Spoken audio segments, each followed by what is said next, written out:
إن الحمد لله نحمده ونستعينه ونستغفره ونستهديه ونعوذ بالله من شرور أنفسنا ومن سيئات أعمالنا. من يهده الله فهو المهتد ومن يضلل فلن تجد له وليا مرشدا. نشهد أن لا إله إلا الله وحده لا شريك له ونشهد أن محمدا عبده ورسوله. اللهم صل وسلم وبارك على حبيبنا وقرة أعيننا محمد بن عبد الله وعلى آله وصحبه ومن تبعه بإحسان إلى يوم الدين. اللهم إن هذا إقبال ليلك وإدبار نهارك وأصوات دعاتك فاغفر لنا يا أرحم الراحمين. اللهم إنا نسألك العافية في الدنيا والآخرة. اللهم إنا نسألك العفو والعافية في ديننا ودنيانا وأهلينا ومالنا. اللهم استر عوراتنا وآمن روعاتنا واحفظنا من بين أيدينا ومن خلفنا وعن أيماننا وعن شمائلنا ومن فوقنا ونعوذ بعظمتك أن نغتال من تحتنا. اللهم إنا نسألك علما نافعا ورزقا طيبا وعملا متقبلا ونعوذ بك اللهم من علم لا ينفع ومن قلب لا يخشع ومن دعاء لا يستجاب له. أما بعد، السلام عليكم ورحمة الله تعالى وبركاته.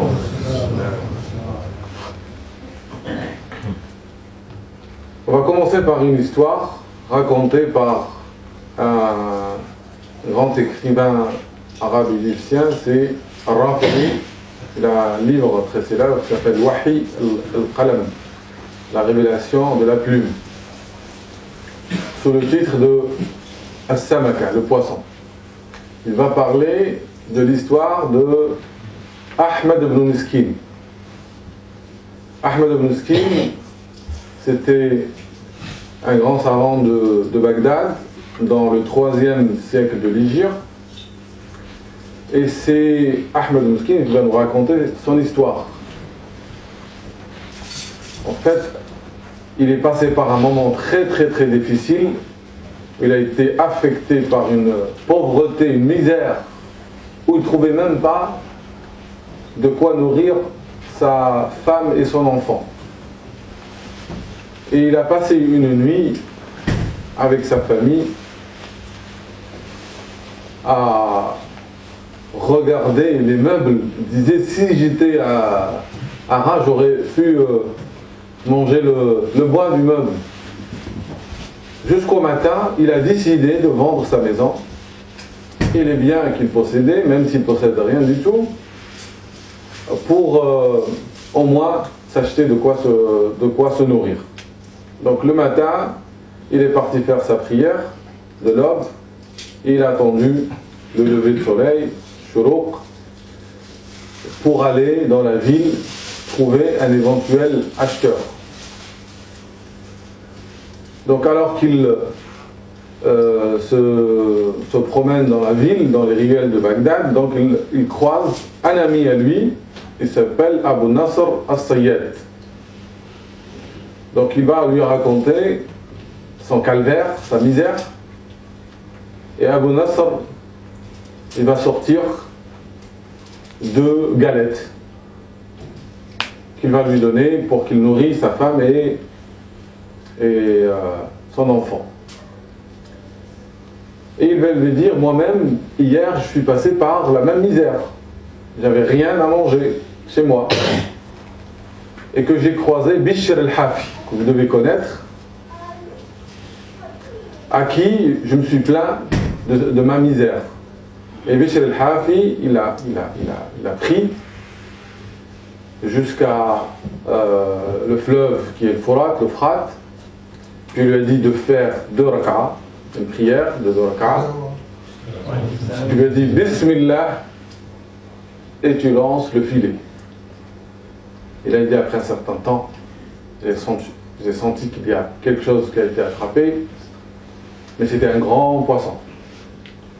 Il a demandé à Bishr de l'aider, et effectivement, il a pêché un grand poisson. Donc il a pris le poisson, il l'a vendu dans le marché, et il a acheté, avec les sous qu'il a gagnés, il a acheté 2 galettes, une avec du pain et l'autre avec du sucre ou des bonbons.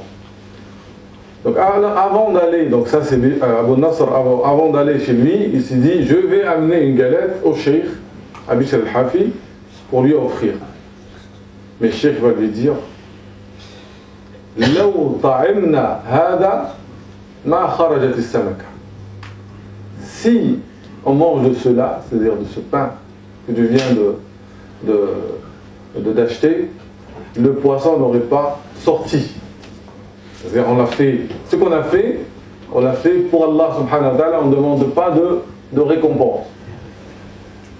S'il y a une bénédiction, c'est que l'intention elle était pure. Donc, comment il s'appelle, Abu Nasr, il avait acheté d'autres choses, mais ça c'était en plus. Donc il l'a donné à Ahmed ibn Miskin. Et Ahmed ibn Miskin était tout content, il avait au moins quelque chose pour nourrir sa femme et son enfant. Il disait la veille qu'il avait tellement faim, et encore plus faim, quand il voyait sa femme et son enfant, on dirait qu'il a 3 ventres vides, et non pas un seul.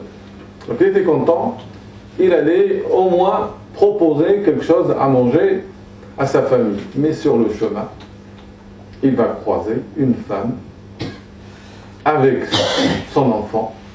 Elle avait les larmes aux yeux et elle regardait les 2 galettes.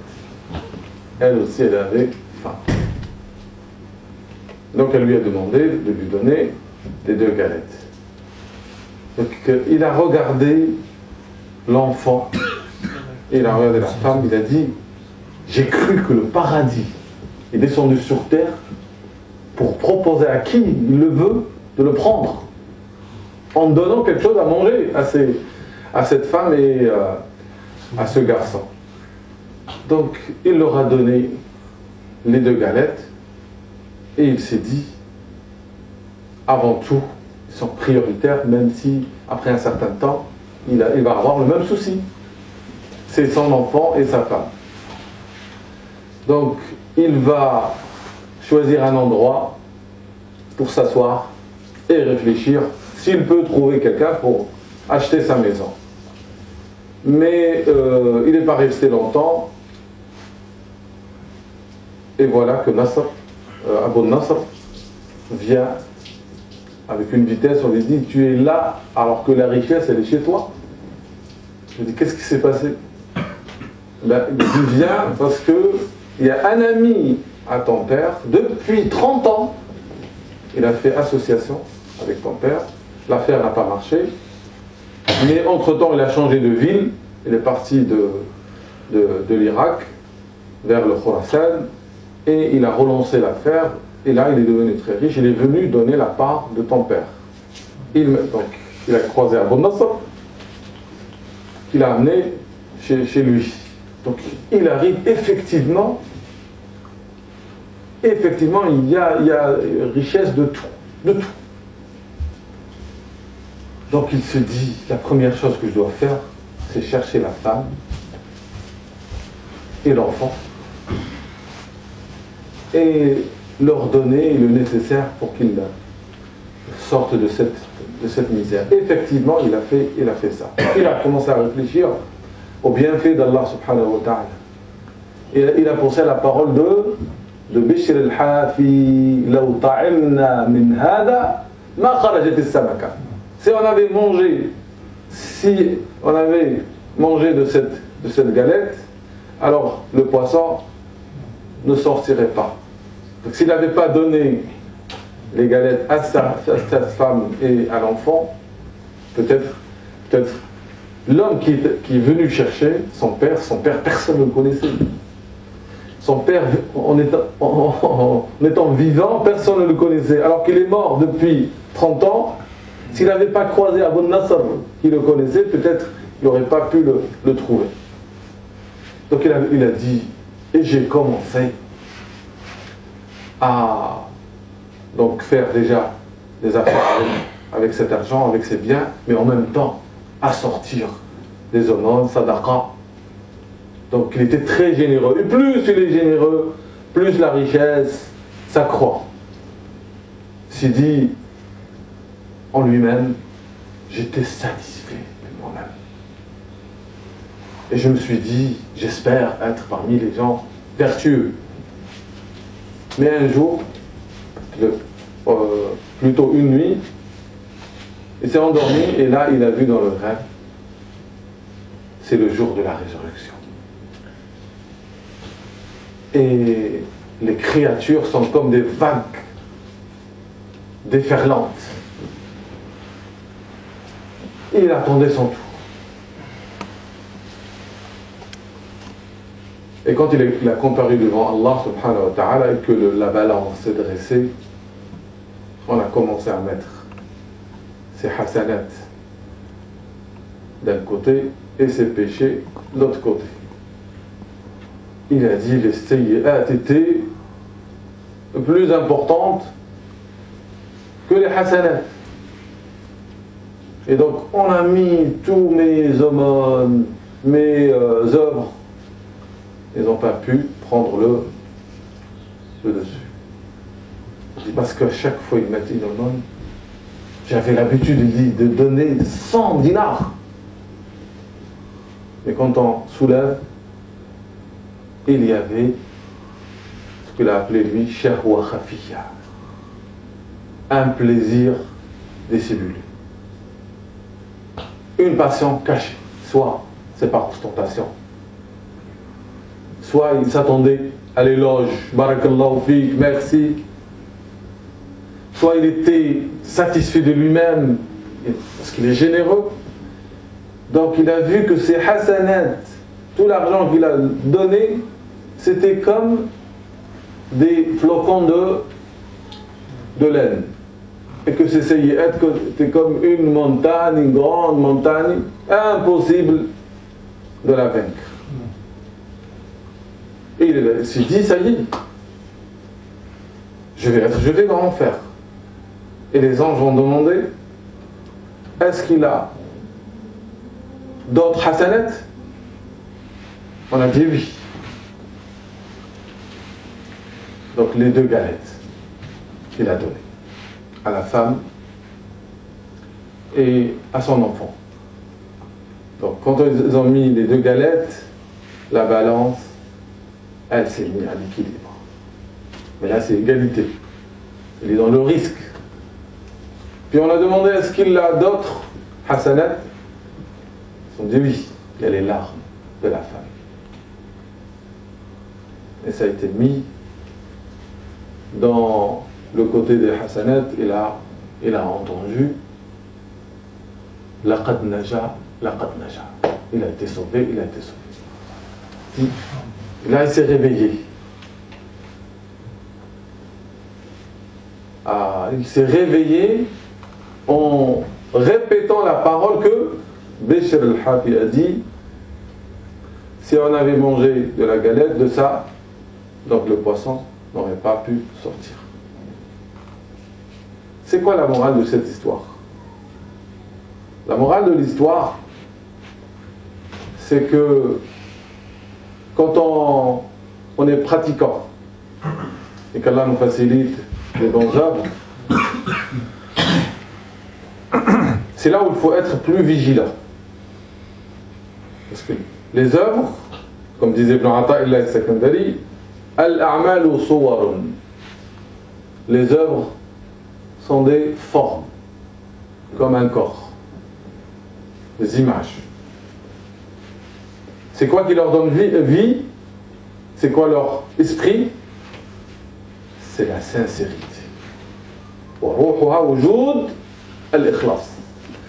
C'est le fait qu'il y a la sincérité qui donne corps et vie à ces œuvres. S'il n'y a pas l'ikhlas, s'il n'y a pas la sincérité, la pureté de l'intention, وَمَا أُمِرُوا إِلَّا لِيَعْبُدُوا اللَّهَ مُخْلِصِينَ لَهُ الدِّينَ. Qu'est-ce qu'Allah nous a recommandé? Une chose très simple, mais très difficile. Adorer Allah seul en lui vouant un culte exclusif. قُلْ إِنَّمَا أَنَا بَشَرٌ يُوحَى إِلَيْكُمْ. à la fin de Sourate Al-Kahf, lorsqu'on lit ce beau verset, قُلْ إِنَّمَا أَنَا بَشَرٌ يُوحَى إِلَيَّ. Dit, je ne suis qu'un humain. La différence, c'est quoi entre le prophète sallallahu alayhi wa sallam et le reste des humains? C'est que lui, il reçoit la révélation. فَمَنْ كَانَ يَرْجُو لِقَاءَ رَبِّهِ فَلْيَعْمَلْ عَمَلًا صَالِحًا وَلَا يُشْرِكْ بِعِبَادَةِ رَبِّهِ أَحَدًا. Celui qui espère, فَمَنْ كَانَ يَرْجُو لِقَاءَ رَبِّهِ, la rencontre de son Seigneur, فَلْيَعْمَلْ عَمَلًا صَالِحًا. Donc, condition pour rencontrer Allah subhanahu wa ta'ala dans des bonnes conditions, alors qu'il nous agrée, il est satisfait de nous, c'est faire les bonnes œuvres. Et deuxième condition, là c'est la plus difficile, ça ne fait pas seulement de faire les bonnes œuvres, وَلَا يُشْرِكْ بِعِبَادَةِ رَبِّهِ أَحَدًا. Il n'associe personne dans l'adoration de son Seigneur. Il y a beaucoup de gens qui font des adorations. Hajj, Sawm, Sadaqa. Dans l'apparence, ça peut être des bonnes œuvres. Mais ça ne suffit pas. Nous, on voit les bonnes œuvres. Mais c'est Allah subhanahu wa ta'ala qui juge si c'est une bonne œuvre ou pas. Si c'est voué pour Allah. Mais voué pour Allah exclusivement. Il n'y a aucune part, ce qu'on appelle Hadd al-Nafs, la part de l'âme. Aucun plaisir dissimulé. Je donne fi sabilillah, je n'attends ni remerciement, ni éloge, ni applaudissement. J'attends seulement qu'Allah soit satisfait de moi. Si je dois être beau, c'est pour Allah. Si je dois plaire à Allah subhanahu wa ta'ala. Ça, quand on est conscient de la difficulté d'atteindre cette station qui est l'ikhlas, on sera plus craintif quand on accomplit des bonnes œuvres que quand on fait des péchés. Parce que quand quelqu'un fait un péché, il sait qu'il a fait un péché, il sait qu'il a un plaisir ou une passion illicite. Mais quand il fait une bonne œuvre, il accomplit une prière, il donne un sadaqa, il fait le hajj, il peut être amené à accomplir ses adorations pour attirer la reconnaissance des autres. Pour qu'on dise, c'est un homme généreux. Ou c'est un homme qui a le savoir. Ou c'est un homme plein de bravoure. Il ne faut pas oublier le hadith rapporté par Muslim et Tirmidhi qui fait très très peur. Les trois qui seront jugés, qui seront jetés dans l'enfer. Les trois, je résume le hadith parce qu'il est très long. Le premier, c'est un homme qui a le savoir, c'est un savant qui a enseigné le Coran. Le deuxième, c'est un mujahid qui est mort en martyr. Et le troisième, c'est un homme généreux. Dans l'apparence, c'est des gens qui ont fait des bonnes œuvres. Mais le pire dans cette histoire, c'est qu'Allah subhanahu wa ta'ala va leur dire, pour le premier, je te donnais le savoir, la science. Qu'est-ce que tu as fait? Il va dire, je l'ai appris et je l'ai enseigné. Et Allah lui dit, tu mens, ou tu as menti. Tu l'as enseigné pour qu'on dise, il est savant. Ça a été dit. Donc tu as eu ta récompense. Tu voulais le prestige auprès des gens, tu as eu le prestige, c'est ta récompense. Et qu'est-ce que tu as auprès d'Allah? la sanction. Iqab, Jahannam al-Yawm.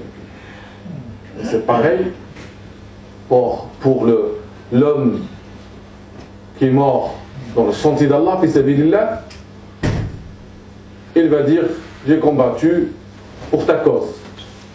Allah subhanahu wa ta'ala va traiter sa parole. Il n'y a pas plus grave que ça. Quand Allah dit à quelqu'un, tu as menti.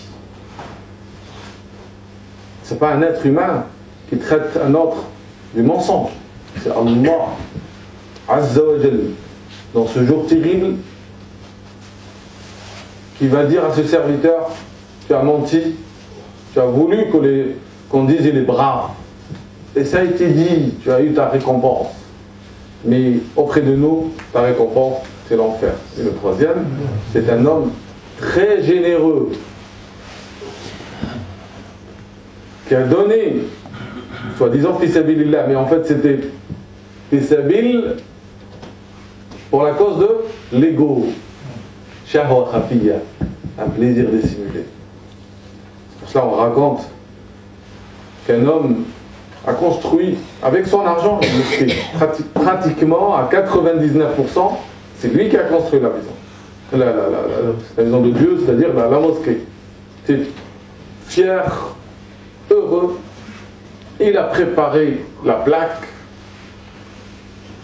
pour la fixer à l'entrée. La mosquée a été construite par les biens d'un tel. Et un jour il va voir dans le rêve qu'un ange qui descend du ciel va enlever cette plaque à son nom, il va mettre le nom d'une vieille. C'est étonné, comment c'est moi qui a dépensé ces milliards? En fait, c'est qui cette vieille? Donc le matin, il va chercher cette vieille et pour savoir qu'est-ce qu'elle a fait pour la mosquée. Et bien il va découvrir que la vieille, qu'est-ce qu'elle a offert à la mosquée? Elle a Touba, donc un parfum pour la mosquée qu'elle a pris la peine de ramener elle-même, mais c'était pour Allah subhanahu wa ta'ala. C'était un parfum qui ne faisait pas la mosquée, mais c'était avec sincérité, avec pureté. Et celui qui a construit, on va dire, 99 de la mosquée, si c'était pour l'ostentation, ça ne mérite pas la récompense, ça mérite au contraire, le châtiment. Imaginez quelqu'un qui va offrir à un responsable ou va offrir à quelqu'un d'autre une bête morte, une charogne. Il va lui offrir ça. Est-ce que celui qui reçoit l'offrande, il va être heureux? Au contraire, il va être furieux. C'est pareil. Croyez-moi, toute personne qui accomplit la prière, ou donne une zakat, ou fait siyam, le jeûne, et malheureusement, les pieux prédécesseurs, quand l'un d'eux fait une bonne œuvre comme siyam par exemple, il fait tout pour cacher qu'il jeûne. Il fait tout. Même s'il a prié toute la nuit, il fait tout pour ne pas montrer qu'il a accompli la prière de nuit. Ils cachaient leur bonne œuvre comme nous on cachait nos mauvaises œuvres. Pourquoi? Parce que quand tu traites avec Allah subhanahu wa ta'ala, tu sais qu'Allah n'aime pas les associateurs. Et certainement il y a la grande association, Shirk al-Akbar, mais il y a aussi le Shirk al-Khafi, caché, qui est l'ostentation, le riya. Et on l'a appelé riya, ça vient de la même racine que le mir'at, le miroir. Pourquoi ça vient du même racine que riya? Riya, c'est le fait de faire une œuvre par ostentation. C'est comme si tu fais l'œuvre et tu aimerais bien que les gens regardent, voient dans le miroir ce que tu as fait.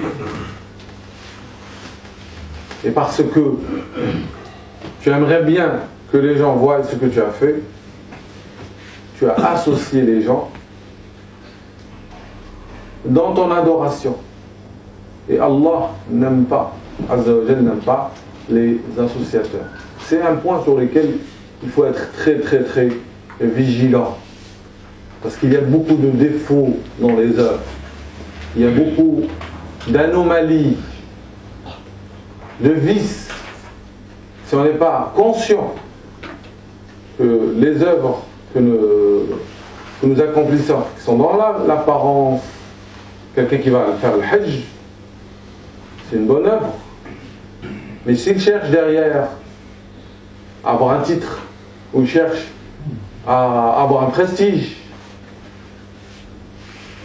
ben l'œuvre, malheureusement pour certaines personnes, c'est pas le fait d'accomplir le Hajj chaque année qui va faire d'eux des hommes ou des femmes plus corrects, plus honnêtes, plus ascètes, ceux qui renoncent à ce bas monde et qui vont vers l'akhirah. C'est pas le cas. C'est pour cela, moi, ça me rappelle cette histoire de cet homme qui est allé, c'est la date, c'est-à-dire c'est pas de cette époque, qui a fait le Hajj plusieurs années, à pied. Mais un jour, il dit, sa mère lui a demandé un verre d'eau. Et quand sa mère lui a demandé le verre d'eau, il a trouvé que c'est difficile pour lui. Certes, il l'a fait, mais il l'a fait pas avec bon cœur. Là, il s'est dit, j'ai fait le Hajj à pied plusieurs fois. C'était facile pour moi. J'ai pas trouvé de difficulté. Et la maman qui demande un verre d'eau, c'était difficile. Et remarquez qu'aujourd'hui, il y a beaucoup d'ingratitude de la part des enfants. Ils voient que leur mère, elle prépare tout, elle leur prépare, il manque qu'elle leur donne la cuillère dans la bouche.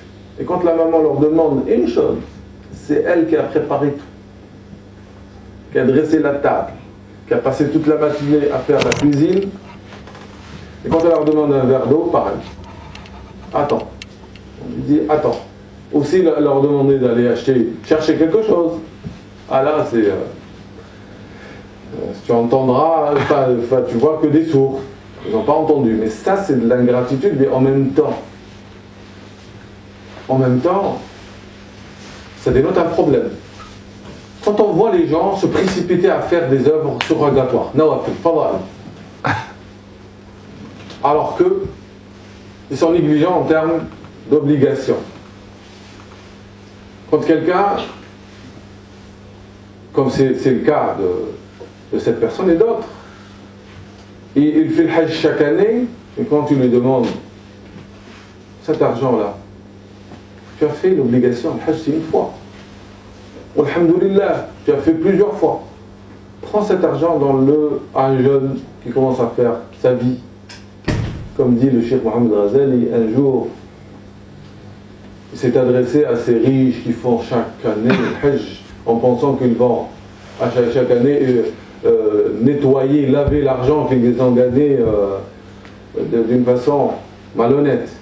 Il lui a dit, mais un tel jeune, il vient de finir ses études en tant que pharmacien, et si tu lui donnes cet argent, il va pouvoir s'installer. Il m'a regardé, puis il m'a dit, tu mets à égalité le Hajj avec le commerce? Il n'a rien compris. Il n'a rien compris que si tu veux la satisfaction d'Allah subhanahu wa ta'ala, tu la cherches dans les œuvres qui te rapprochent le plus d'Allah subhanahu wa ta'ala. Donc s'il y a quelqu'un dans le besoin, quelqu'un qui n'a pas de logement, quelqu'un qui veut se marier mais n'a pas l'argent, et que tu vas l'aider, des fois ça devient obligatoire. Quand on voit le nombre de mosquées qui ne sont pas finies, qui ont besoin de financement, les écoles, les besoins ils sont énormes.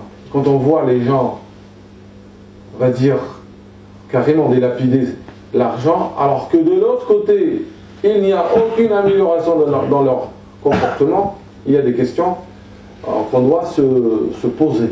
On doit se poser.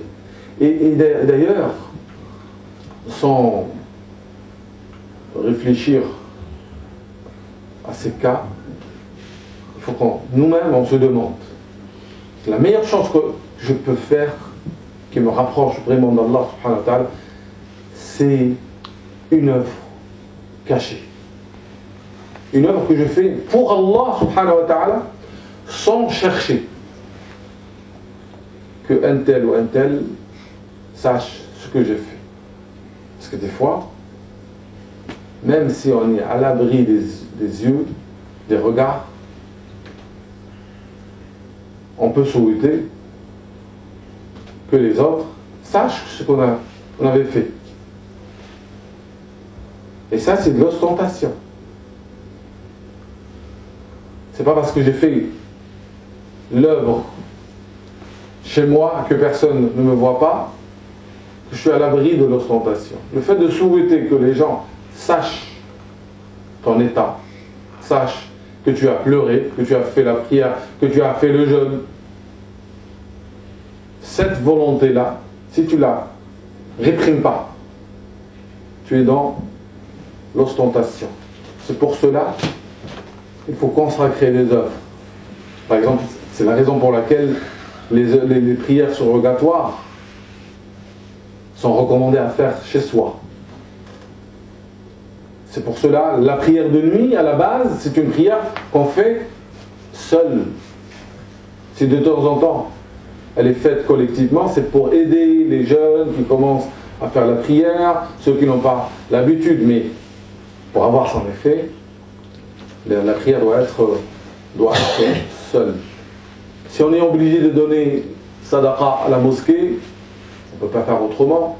Il faut qu'on apprend aussi à donner sadaqa de temps en temps sans que personne ne le sache.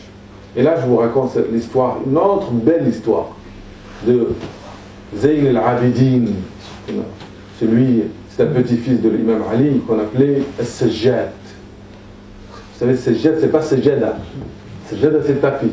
As-Sajjad, celui qui se prosternait beaucoup. C'est-à-dire, on le voyait toujours prosterné. Donc, Zayn al-Abidin ibn Ali, il avait l'habitude de dresser les tables. Et faire manger les pauvres. Et même, il mettait son gilbab pour que les pauvres s'assoient à côté de lui, les nourrissait lui-même. Comme c'était le cas de son grand-père, le prophète sallallahu alayhi wa sallam. Mais ce que beaucoup de gens ne savaient pas, c'est que Zayn al-Abidin avait l'habitude chaque soir de sortir lui-même en cachette, personne ne le sait. Personne. Il distribuait des vivres, des semoule, dans des demeures à l'extérieur de Médine auxquelles personne ne pense. C'est-à-dire qu'il y a des familles, le matin, quand ils se réveillent, ils trouvent de quoi manger, sans qu'ils sachent qui a amené ça. Comment ils ont su que c'était Zayn al-Abidin? C'est quand il est mort, ça s'est arrêté, et quand on voulait le laver, il y avait les traces des sacs qu'il prenait la nuit. Ils ont trouvé sur l'épaule les traces de ces sacs. Ils faisaient ça dans une sincérité totale. Il le fait lui-même, sans l'aide de personne, et c'est lui qui supporte la charge, et il le fait de nuit. Ça rappelle ce beau verset dans Sourate Al-Insan. وَيُطْعِمُونَ الطَّعَامَ عَلَى حُبِّهِ مِسْكِينًا وَيَتِيمًا وَأَسِيرًا إِنَّمَا نُطْعِمُكُمْ لِوَجْهِ اللَّهِ. Nous avons oublié, travaillé et œuvrer pour wajh Allah, pour la face d'Allah. Que ikhlas, c'est quelque chose, on dit en arabe, chez Aziz, c'est quelque chose de cher. Parce que c'est très difficile, c'est un secret entre toi et Allah subhanahu wa ta'ala. Ikhlas, c'est quand tu fais tout, que ce soit dans l'immobilité, quand tu es serein, calme, quand tu bouges, tu fais les choses pour Allah. Tu cherches rien, aucune récompense d'un individu ou d'un humain. Tu le fais pour Allah. Qul inna salati. Dis, inna salati, mes prières. Wa nusuki, les nusuk, ça peut être avoir en sens les rites, comme ça peut être les sacrifices. Wa mahyai, et ma vie. Wa mamati, et ma mort. Lillahi rabbil alamin. La sharika lah. Wa bidhalika umirt. Wa ana awwalul muslimin. Donc je reviens au verset de Surat al-Insan. Wa yut'imuna at-ta'ama ala hubbihi. Yut'imuna at-ta'am, c'est-à-dire ils donnent à manger. Ala hubbihi, soit malgré ils en ont besoin, c'est un premier sens, mais le sens le plus proche, ala hubbihi, c'est-à-dire qu'ils donnent à manger, ils nourrissent les bouches affamées pour l'amour d'Allah subhanahu wa ta'ala. Rien que pour l'amour d'Allah subhanahu wa ta'ala. Innama nut'imukum liwajhillah. On vous nourrit pour la face d'Allah subhanahu wa ta'ala. La nuridu minkum. On ne veut rien de vous. La nuridu minkum jaza'an, ni récompense. Wala shukura. Wala shukura, c'est ni récompense, ni remerciement. C'est la base.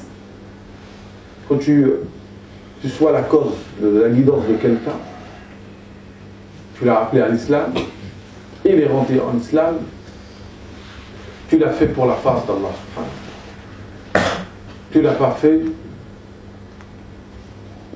pour avoir les éloges, ni pour avoir les remerciements d'un tel ou un tel. Ta récompense, elle est auprès d'Allah. C'est ça le sens du hadith concernant le ramadan. Man sama ramadan imanan wa ihtisaban ghufira lahu ma taqaddama min dhanbi wa ma ta'akhkhar. Donc celui qui jeûne le ramadan imanan, par foi, la foi en Dieu, wa ihtisaban, en espérant la récompense auprès d'Allah. La règle, quand je fais n'importe quel acte d'adoration, prenez n'importe quel acte d'adoration, je le fais parfois, je le fais pour Allah, je crois en Dieu,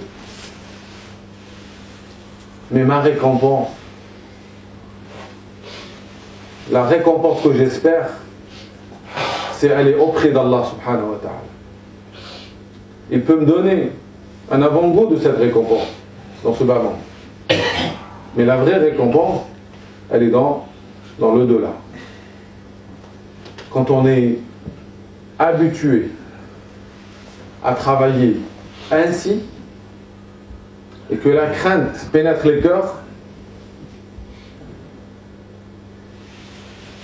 à chaque fois qu'on fait une bonne œuvre,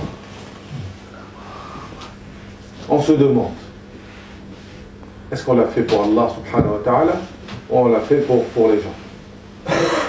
Est-ce qu'on l'a fait sincèrement ou pas? Quand je regarde mes œuvres ainsi, j'ai pas le temps d'observer les défauts des autres. J'ai pas le temps de juger les autres. Au contraire, ceux qui sont dans le péché, ceux qui sont égarés, ils ont leur tort. Mais peut-être eux, ils sont conscients de leur tort, de leurs défauts. Mais celui qui pense qu'il est assidu dans ses prières, il fait le jeûne obligatoire, et puis en plus, lundi, le jeudi, les 3 jours dans le mois, il est assidu peut-être dans la lecture du Coran. À un moment donné, il y a un piège, il y a un leurre dans lequel on peut tomber, c'est de penser que les œuvres, elles sont parfaites,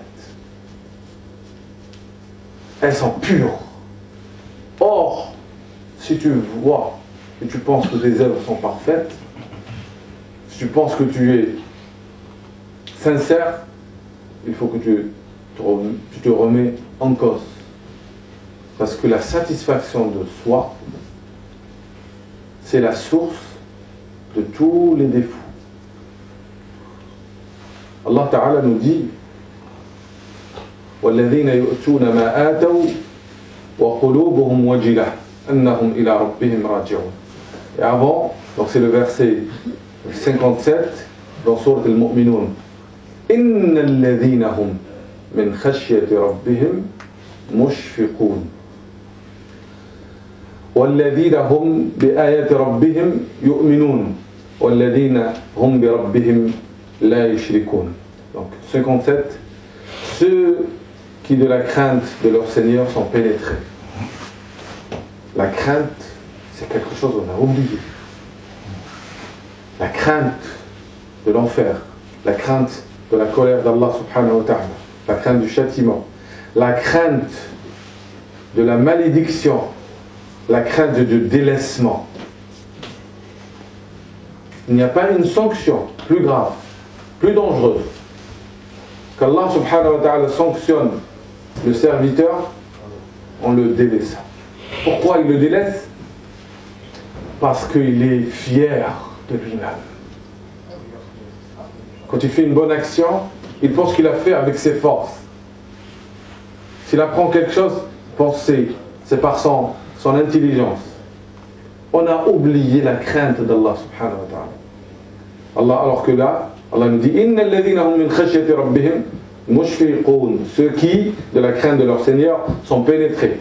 Walladhina hum bi ayati rabbihim yu'minun. Qui croient au verset de leur Seigneur. Walladhina hum bi rabbihim la yushrikun. Et qui n'associent rien à leur Seigneur. Walladhina yu'tuna ma ataw wa qulubuhum wajila annahum ila rabbihim raji'un. Et qui donnent ce qu'ils donnent, soit une aumône ou une bonne œuvre, une aide. وَالَّذِينَ يُؤْتُونَ مَا آتَوْا وَقُلُوبُهُمْ وَجِلَةٌ أَنَّهُمْ إِلَى رَبِّهِمْ راجعون. Qui donnent ce qu'ils donnent, tandis que leurs cœurs sont pleins de crainte à la pensée qu'ils doivent retourner à leur Seigneur. أُولَٰئِكَ يُسَارِعُونَ فِي الْخَيْرَاتِ وَهُمْ لَهَا سَابِقُونَ. Ceux-là se précipitent vers les bonnes actions et sont les premiers à les accomplir. Al-Ikhlas, Al-Ikhlas. Ceux-là, ce n'est pas ceux qui ont fait des mauvaises œuvres, parce qu'Aïcha a posé la question au prophète sallallahu alayhi wa sallam concernant ce verset 60.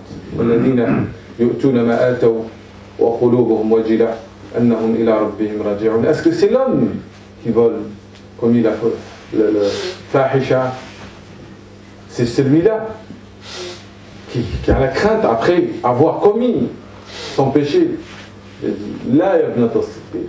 Non, non, fille du Siddiq, c'est-à-dire Abu Bakr.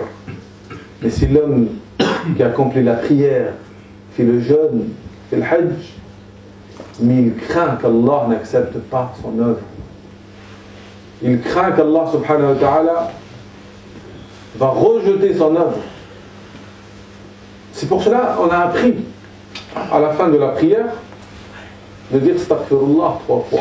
Pourquoi on dit trois fois astaghfirullah? Pourtant on n'a pas fait mauvaise œuvre, c'est la prière. Et même après le hajj, astaghfirullah. فإذا أفضتم من عرفات فاستغفروا الله. فاذكروا الله عند المشعر الحرام. Donc il y a toujours une demande de pardon après les grandes bonnes œuvres qui sont le hajj et le salat. Le salat, pourquoi? Parce que il y a toujours risque à la fin de l'accomplissement d'une bonne œuvre que j'ai une part de l'âme qui va prendre le dessus, de sorte que je vais chercher à attirer le regard des autres ou à vouloir que les gens me font des hommages, des félicitations. Et du coup, je vais anéantir mon âme. وَلَقَدْ أُوحِيَ إِلَيْكَ لَئِنْ أَشْرَكْتَ لَيَحْبَطَنَّ عَمَلُكَ ولا تكونن من الخاسرين. Il t'a été révélé, si tu associes quelqu'un d'autre à Allah, ton œuvre sera anéantie. Vous savez, les gens qui font les maths multipliés par 0, vous prenez 1 milliard, multiplié par 0, c'est égal ça. Et c'est ça l'œuvre de Riya. Riya, c'est une multiplication par 0. Quelle que soit l'œuvre que tu as fait, tu as construit une mosquée, tu as guidé des milliers de personnes, et tu l'as fait pour ta gloire, le prestige, c'est multiplié par 0. C'est ça auquel il faut faire attention. Et c'est ça le péché intérieur, le péché caché, qui fait que les mosquées n'ont jamais été pleines. Les réservations pour le Hajj n'ont jamais été aussi importantes. Et pourtant, le comportement ne change pas. Et pourtant, il n'y a pas de bénédiction. Et pourtant, on voit qu'il y a la rancune. Les livres, ils sont partout. La lecture, elle est partout. On écoute, on regarde des exhortations, des cours. Mais rien ne change. Parce qu'on ne prend pas le temps nécessaire pour se questionner. Et questionner mes motivations. Est-ce que je suis intéressé quand je fais telle œuvre ou pas? Parce que généralement, tout ce qui attire le regard des autres devient facile. Toutes les œuvres qui sont loin des regards deviennent difficiles. Ça, c'est un point auquel il faut faire attention. La solution, en 1 minute ou 2, la solution,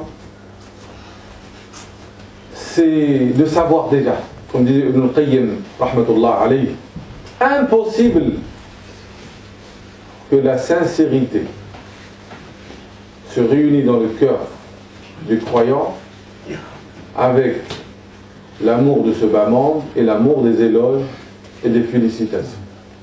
Comme il ne peut pas y avoir le feu avec l'eau, ou le poisson avec un chien par exemple, une bête féroce, l'un va bouffer l'autre, le chien va bouffer pareil. S'il y a dans le cœur du croyant un amour du pouvoir, un amour du regard de l'autre, un amour du paraître, dans ce cas-là, les œuvres seront anéanties. Si tu veux être sincère avec Allah subhanahu wa ta'ala, comme dit Ibn Qayyim, il faut sacrifier la convoitise, convoiter ce qui est entre les mains des gens, ou convoiter les éloges des gens. Et de l'autre côté, il faut renoncer à ce bas monde et renoncer à tout ce qui est en dehors de la satisfaction d'Allah subhanahu wa ta'ala, comme les gens qui aiment ce bas monde ont renoncé à l'au-delà. Donc on arrive au terme de ce cours. Allah subhanahu wa ta'ala, نسأل الله تعالى أن يعلمنا ما ينفعنا وأن ينفعنا بما علمنا وأن يزيدنا علما إنه ولي ذلك والقادر عليه. اللهم اجعل أعمالنا كلها صالحة. Ça c'est dua de Omar al-Khattab. Il avait l'habitude de dire اللهم اجعل أعمالنا كلها صالحة واجعلها لوجهك خالصة ولا تجعل لأحد فيها شيئا. اللهم إنا نعوذ بك أن نشرك بك شيئا نعلمه ونستغفرك لما لا نعلمه. اللهم يا ربي نسألك رضاك والجنة ونعوذ بك من سخطك والنار. اللهم طهر قلوبنا. اللهم ارحمنا فإنك بنا راحم ولا تعذبنا فإنك على ذلك قادر. وآخر دعوانا الحمد لله رب العالمين وصلى الله وسلم على سيدنا محمد وعلى آله وصحبه ومن تبعه بإحسان إلى يوم الدين. بارك الله فيكم وجزاكم الله خيرا وغفر الله لنا ولكم.